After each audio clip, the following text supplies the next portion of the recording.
السلام عليكم ورحمة الله وبركاته. وصفة النهاردة هي العاشورة. يعني هنعمل بليلة الأول وبعدين نحولها لعاشورة. كل سنة وانتم طيبين، احنا عاشورة إن شاء الله بكرة. أتمنى إن شاء الله إنكم تحاولوا تجربوا الوصفة وتسعدوا بيها أهلكم وأصحابكم وجيرانكم كمان. أوكي. أول حاجة عندنا هنا كيلو قمح، نوع جيد طبعا. اول حاجه هنعملها ان احنا هنغسل القمح ده كويس جدا جدا جدا، يعني لحد ما الميه تبقى نظيفه.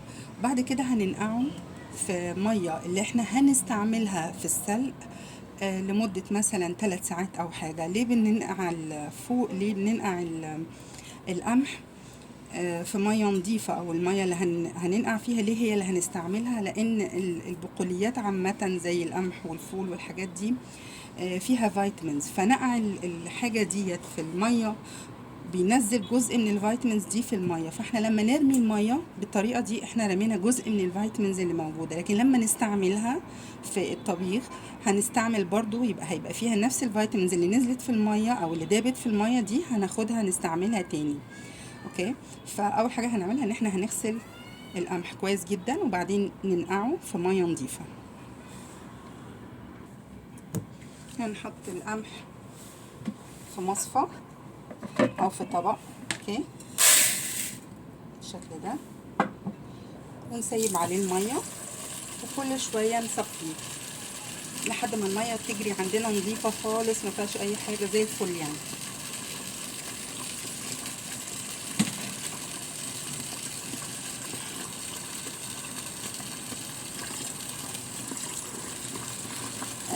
احب اقول لكم على معلومه تانية. لو احنا بننقع القمح مثلا لقينا حاجه زي كده، لقينا بعض القمحات او بعض البقوليات مثلا اللي احنا بننقعها دي، لقينا في البعض منها عايم على الوش. اللي عايم على الوش ده يبقى فيه سوس، يبقى مش حلو، لازم نرميه، سواء كان فول بقى ولا قمح ولا اي حاجه. فده بيعوم لانه خفيف. اوكي، بسم الله الرحمن الرحيم.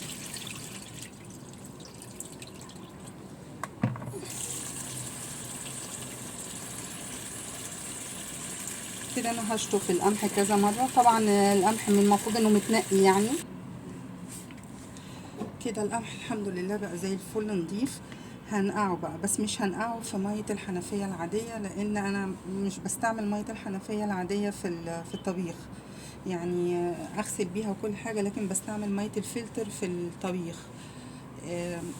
كل واحد على حسب بقى بلده وعلى حسب هو بيستعمل ايه. ما عنديش فكره، انا اسفه والله. بس انا بستحرم استعمل الميه المعدنيه في الطبيخ طالما عندي فلتر كويس 3 مراحل او اكتر، فبستعمل الميه بتاعه الفلتر في الطبيخ. فانا دلوقتي هحط ميه نظيفه اللي هنقع فيها القمح، علشان هسويه في نفس الميه ديت، مش هرميها. اوكي. وطريقة التسوية بسيطة خالص، يا إما هحطه في الدماسة زي الفول. اوكي، واحطه على اللي هي العين الصغيرة اللي هي بتاعت الفول اللي هو السخان دوت، يا اما هحطه في حلة عادية جدا على نار واطية على البوتاجاز. هو في الدماسة بيبقى زي الفل، بياخد ساعتين بس ويبقى يعني مفيش ممكن لو منقوع كمان ما ياخدش حاجة خالص. وممكن نستعمله بدون نقع، بس لو استعملنا القمح بدون نقع هياخد فترة أطول في السوى، يعني هياخد وقت أطول شوية في إن هو يستوي. كده أنا نقعت الفول وهحطه بقى في الحلة بتاعتي اللي هستخدمها على البوتاجاز على نار هادية.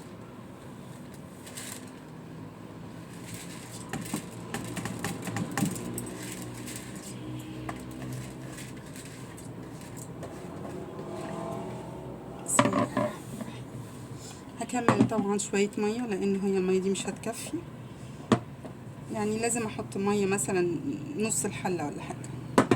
بعديه كده بحوالي مثلا 5 سنتي، وكل شوية هبص عليه احتاج مية تاني هزود مية، لكن المية اللي ازودها لازم تكون مغلية مش باردة. اوكي، بسم الله الرحمن الرحيم. مش لبن صراحة، دي سوري، دي مش كريمة، ده لبن وعليه يعني معلقتين قشطة كده لو ما فيش كريمة. بس هو الفكرة اللي عايزة اقول لكم ان لاحظوا المستكة هنا، بصوا لسه ما دابتش رغم انها غليت. بصوا، يا اما نحاول ندوبها كويس، والامن برضو ان احنا لما نيجي نحطها على العاشورة بتاعتنا نصفيها بمصفى ولا حاجة عشان ده ما يتكتلش فيها يعني.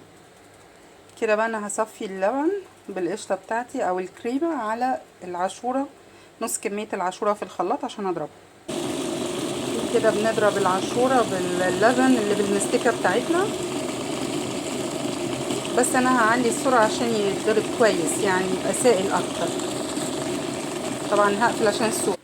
كده قوامه بقى جميل ومضروب كويس. هحطه بقى على القمح والبليلة بتاعتي اللي موجودة على النار. بسم الله الرحمن الرحيم،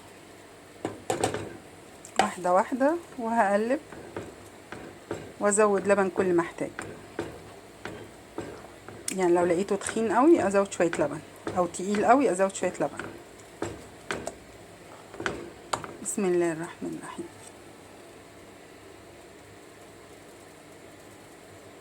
يعني انا هنا مش هحط نشا لان هو مش محتاج يتحط له نشا، هو ما شاء الله تقيل كفايه.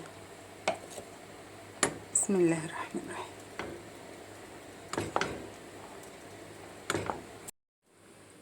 كده نحط السكر ونقلبه.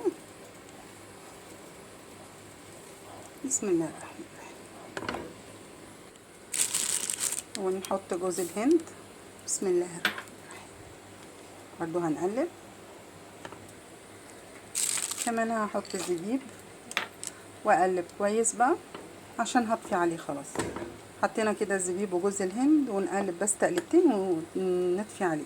العاشورة بتاعتنا الحمد لله رب العالمين كده خلصت، وحطينا على وشها رشة قرفة وزبيب وجوز هند ولوز متقشر ومتحمص. اتمنى ان شاء الله تجربوها وتنول اعجابكم ورضاكم. من فضلكم لو عجبكم الفيديو تعملوا لايك وسبسكرايب للقناة. الف شكر، وكل عاشورة وانتم طيبين.